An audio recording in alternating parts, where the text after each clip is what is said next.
विश्वाला शांतीचा संदेश देणारे व समतेचा मार्ग देणारे विश्ववंदनीय तथागत गौतम बुद्ध यांच्या आज मूर्तीच्या कार्यक्रमानिमित्त भवाल कॉलनी तरोडा बुद्रुक येथे शाक्य बुद्ध विहार ह्या ठिकाणी आज मूर्ती स्थापनेचं आयोजन करण्यात आलं। सकाळी एक भव्य दिव्य तथागत गौतम बुद्ध डॉक्टर बाबासाहेब आंबेडकर याच्या प्रतिमेचं मिरवणूक काढण्यात आली।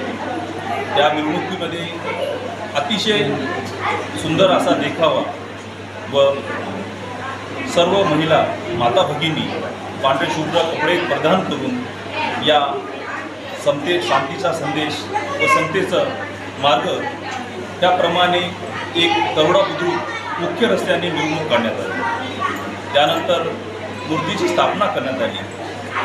खरं सांगायचं म्हणजे ह्या कार्यक्रमास मोठं योगदान येथील युवकाचं व माझ्या माता भगिनीचं। युवकामधील या कार्यक्रमाचे अध्यक्ष अजयभाऊ जोंधळे व लखन नरवाडे यांनी खूप योगदान अतिशय परिश्रमाने व त्यांच्या साथीचे योगदान त्यातमध्ये सुरेश सावते असतील, पंकज वाटोरे असतील, संदीप चौत्रे असतील, राहुल थोरात, अतुल कवडे, सुनील वाघमारे, सचिन सरपाते, श्रीवंत वाटोरे, राहुल नरवाडे, निखिल दामोदर, विशाल बनसोडे, आकाश चौरे सर्व बांधवांचं नवयुवकांचं मी मनापासून स्वागत करतो, धन्यवाद देतो।